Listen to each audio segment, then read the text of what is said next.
Hi hello అందరికీ నమస్తే. Welcome to my channel Nirmala cooking and vlogs. ఈరోజు మీకు నేను యమ్మీగా ఉండే గోంగూర చికెన్ పికిల్ అయితే తయారీ విధానాన్ని చూపిస్తానండి.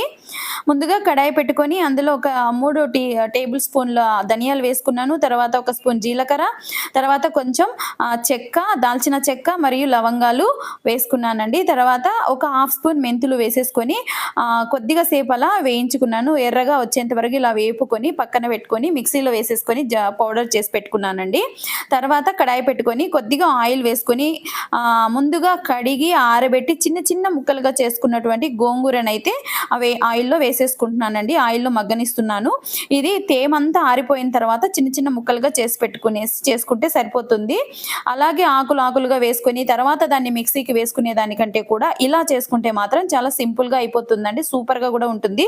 టేస్ట్ కూడా చాలా బాగుంటుంది. మనం మిక్సీలో వేయడం వలన టేస్ట్ కూడా మారిపోతుంది అనమాట. కాబట్టి ఇలా చేసుకుంటే మన టేస్ట్ అయితే చాలా బాగుంటుంది. ఇలా ఆయిల్ సపరేట్ అయ్యేంత వరకు కూడా ఆయిల్లో మగ్గనివ్వాలి గోంగూరని. తర్వాత ఈ గోంగూరని పక్కన పెట్టుకొని తర్వాత కడాయి పెట్టుకొని అందులో డీప్ ఫ్రైకి సరిపడా ఆయిల్ వేసేసుకొని ఆయిల్ వేడయ్యాక ముందుగా ఉప్పు పసుపు వేసుకొని బాయిల్ చేసి పెట్టుకున్నటువంటి చికెన్ పీసెస్ అన్నీ కూడా వేసుకొని నేను దీంట్లో డీప్ ఫ్రై అయితే చేసుకుంటూ ఉన్నాను ఆయిల్లో.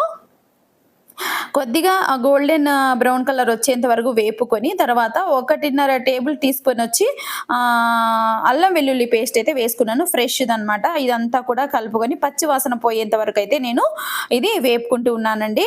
ఆ తర్వాత నేను ముందుగా పొడి చేసి పెట్టుకున్నటువంటి ఈ మసాలా అంతా కూడా వేసుకుంటూ ఉన్నాను. ఇంకా వేరే మసాలాలు ఏం వేయాల్సిన అవసరం లేదు. తర్వాత ఒక 2 స్పూన్ల కారం పొడి, సాల్ట్ అయితే వేసుకున్నాను. తర్వాత ముందుగా ఇలా కుక్ చేసి పెట్టుకున్నటువంటి ఈ గోంగూరను కూడా వేసుకొని అంతా కూడా ఇలా మిక్స్ అయ్యే విధంగా అంతా కూడా ఇలా కలుపుకొని పక్కన పెట్టుకోవాలి. చల్లారేంత వరకు పక్కన పెట్టేసుకోవాలండి. చూడడానికి అసలు చాలా బాగుంది కదండి ఫ్లేవర్ అయితే. అంతా బాగా చల్లారిపోయిన తర్వాత అప్పుడు నేను ఒక 3/4 కేజీ అయితే తీసుకున్నాను. అందులోకి ఒక 4 నిమ్మకాయలు అయితే వేసుకుంటూ ఉన్నానండి. ఇలా రసం పిండేసుకోవాలి.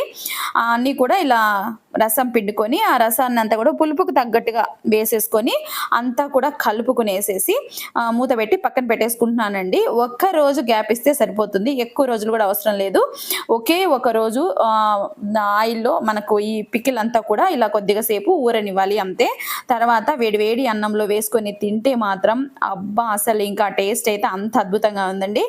Please subscribe our channel. Thank you for watching.